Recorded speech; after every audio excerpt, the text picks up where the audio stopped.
Comment reconnaître que vous êtes dans l'église où le Seigneur veut que vous soyez? Actes chapitre 2, le verset 47. Après votre salut, c'est Dieu lui-même qui choisit votre berger, c'est-à-dire votre pasteur, et puis votre église.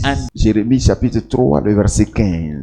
C'est Dieu qui choisit ton berger, c'est pas toi qui choisis ton berger. C'est pour cela que après votre salut, le Seigneur vous dirige sans que vous ne le sachiez vers votre véritable berger, vers votre véritable bergerie, c'est-à-dire votre église. Hébreux chapitre 11, verset 8. Donc le Seigneur procède souvent par conviction de cœur. Souvent il utilise les circonstances, connaissance des gens que tu connais. Il utilise tout ça pour t'envoyer là où il veut que tu sois. Lorsque vous arrivez dans l'église que le Seigneur a choisi pour vous, vous sentez la paix et l'assurance intérieure. Quand vous ressentez la paix et l'assurance intérieure, cette paix et votre assurance intérieure que vous ressentez ne sont pas liées au fait que toutes vos prières ont été exaucées. Non. La maison de l'Éternel, c'est la maison à vie. Dans la bonne église, vous allez trouver tout ce qu'il faut pour combler vos besoins. Quand on parle de besoins ici, on ne parle pas de désir. On parle de besoins, ce qui te manque, qui t'est nécessaire pour mener une vie épanoui. Et le besoin, c'est ce qu'il vous faut pour connaître un équilibre spirituel, moral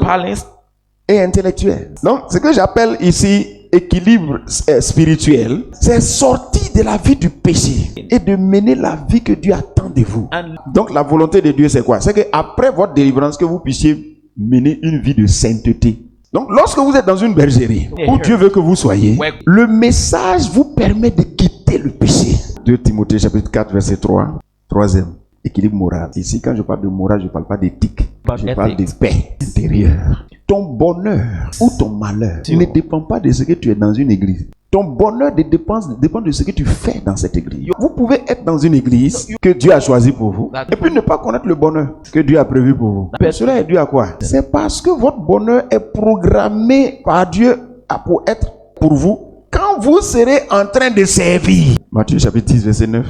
Donc si tu es dans une église, il faut être ouvrier, il faut travailler, il faut être utile à Dieu. Marcher dans la sainteté, respecter les règles du service. Beaucoup croient que le service remplace la vie de sainteté. Le service ne remplace pas la vie de sainteté. Pendant que tu sers, marche dans la sainteté.